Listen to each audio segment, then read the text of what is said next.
couple days of practice. Nice to get out there and get a real test that aren't your own. Well, it is. You know, again, these are dog days of training camp, and you know, with ups and downs. I thought yesterday wasn't as sharp as we wanted to be, and that's our charge now as a coaching staff, is have a sense of urgency of getting things together and tightening up things, and you know, trying to get a sense of urgency for the season, a feel for how we want to be and how we want to play during the season, the toughness, the lack of mistakes on plays and things like that, more than shots going in. But I think that's going to come. Guys don't forget how to shoot, and those things are going to come. It's the little things that we're harping on right now.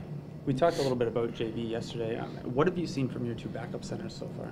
A lot. I thought Lucas, the first exhibition game, he had an excellent game passing the ball, and Pascal was kind of a subpar game for him.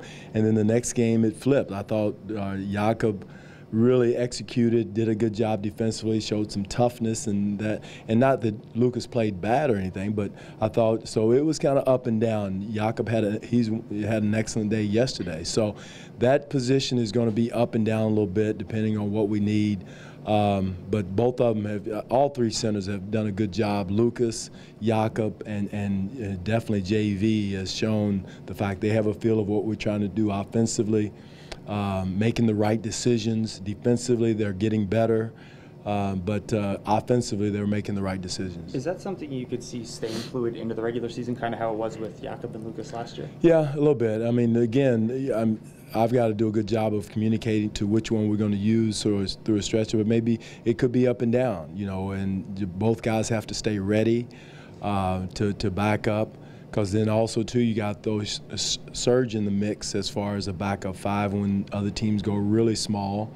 I saw the night where P.J. Tucker was playing the five. So there's going to be some situations where, you know, they go really small, so you have to use surge. So it's going to be a fluid situation, and no disrespect to Lucas or Jakob or anyone, but both of them just have to stay ready.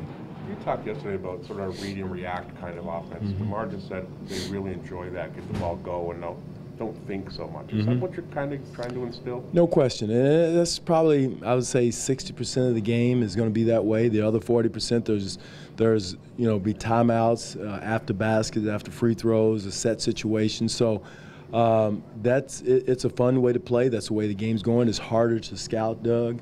The game is so sophisticated now that teams scout you so well that they know exactly what you're going to do before you even get the rest of the sentence out of your mouth as a coach. They're prepared because of video, internet, whatever it is, they're prepared for it. So this style, the way we want to go is hard to prepare for. They can't help on Kyle. They can't help on DeMar. They can't double team them as quickly. They'll figure it out eventually, but it'll take them a little while if they don't know where the ball's going. And last year you were pretty easy to guard in that regard. They would load up on DeMar or Kyle. Well, because we were running mostly set plays. A lot of set plays where, you know, the defense is set. You're calling it out so they can mentally get prepared for it. They've scouted for it. So where this is, the ball is moving, and, you know, I don't know where the ball's going. So damn sure the defense is not going to know where it's going. So as long as it doesn't go in the third row up in the stands, we're okay. Would you like to know where the ball's going? I would like often? to. Yeah. Well, I'd like to make sure it gets to where it's supposed to go instead of up in the third row. So that's the challenge, and you know, our turnovers may go up a little bit. You know, we've been one of the top low turnover teams in the league the past few years, but that may go up some, but it'll pay better dividends in the end. How about shots per game? You got a number in mind? Well, we have a number. We have a number of threes. We like to get around 30 if we can, 25 to 30 threes up. And again, quality threes. We want our three-point shooters to take it. But again, if a guy's open, he's got the green light to take it. If he's worked on it and done a good job of working on it, they have the green light to do it. And again, the only way we're going to develop that style of play is to play it. And then, again, it's looked ugly the last 3 games. But again, it's nothing that was not expected. With that being said, Coach, what can be expected tonight here at home? Well, hopefully a good performance. And again, we're going to make mistakes, but they got to be hard mistakes. That's the most important thing, is we come out and compete, establish an identity on the defensive end and how we want to play offensively, make sure the ball's moving. And those two things. Again, the shots I think are going to go in once everybody gets comfortable, gets their rhythm. So that's what we can expect tonight. In your mind, is there a timeline for when you think the team will be able to hit that mark? I wish I would know. I wish I knew that. I wish I knew exactly when and where and at exactly what time on the clock it's going to be. But it's going to happen when it happens. And it's funny how that goes. You know, things seem to usually gel. I remember last year we were terrible in the first few weeks of the training camp, and then first part of the season we were 1-2 in offensive efficiency for most first part of the year. So it's hard to tell when it clicks.